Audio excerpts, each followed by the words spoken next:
ತಕ್ಷಣ ನೀವು ಹೊರಟು ನಾಳೆ ಬನ್ನಿ ಅಂದ್ರೆ ಅವ್ರೇ ಅಂದರು ಇಲ್ಲ ರೀ ಹಂಗೆ ಬರೋಕ್ಕಾಗಲ್ಲ ರೀ ಸಾಹೇಬ್ರೆ ನಾವು ಟೀಮ್ ಅದೆಲ್ಲ ಬಂದರೆ ಎಲ್ಲರೂ ಬರ್ತೀವಿ ಬರೋಂಗಿಲ್ಲ ಅಂತಂದರು.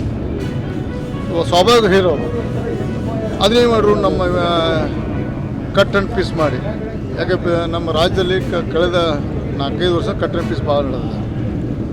ಹೋಗಿ ಹೈಕಮಾಂಡ್ ತಿಳಿಸಿದ್ರು, ನಾವು ಯತ್ನಾಳ್ ಫೋನ್ ಮಾಡಿದ್ವಿ, ಹೈಕಮಾಂಡ್ ಧಿಕ್ಕರಿಸ್ಯಾರ ಅನ್ನೋದು ಶೋ ಮಾಡಿದ್ರು. ಸ್ವಲ್ಪ ಅದು ನಾನೇ ಆ ಸ್ಥಳದಲ್ಲಿದ್ದರೆ ಸಿಟ್ಟು ಬರ್ತೈತಿ. ಒಂದು ಕ್ಯಾಶುವಲ್ ನೋಟಿಸ್ ಕೊಟ್ಟರೆ ಅದನ್ನು ಸಮರ್ಥವಾಗಿ ಉತ್ತರ ಕೊಡ್ತೀವಿ. ನಮಗೆ ಅದೇನು ಬಾಧಕ ಆಗೋದಿಲ್ಲ.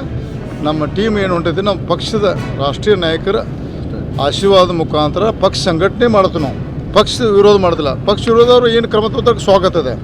ನಾವು ಪಕ್ಷದ ವೇದಿಕೆಯಲ್ಲಿ ಪಕ್ಷ ಮುಜುಗರ ಆಗದಂಥ ಕೆಲಸ ಮಾಡಿಲ್ಲ. ನಾವು ಅವ್ರು ಮಾಡೋದು ಇವತ್ತು ರಾಜ್ಯ ಅಧ್ಯಕ್ಷ ಆಗಿ ವಿಜೇಂದ್ರ ಅವರು ಮಾಜಿ ಶಾಸಕ, ವಿಶೇಷವಾಗಿ SC/ST ಶಾಸಕರ ಹತ್ರ ನೋಡಿ ಎಲ್ಲ ತಗೊಂಡು ನೋಡಿ ಅವ್ರನ್ನ ದಬಾಣಿ ಕೊಟ್ಟು ನೀವು ಬರ್ದಿದ್ರೆ ನೀವು ಮುಂದಿನ ಟಿಕೆಟ್ ಕೊಡೋದಿಲ್ಲ ಅಂತೇ ಕರ್ಸತ್ತಾರ.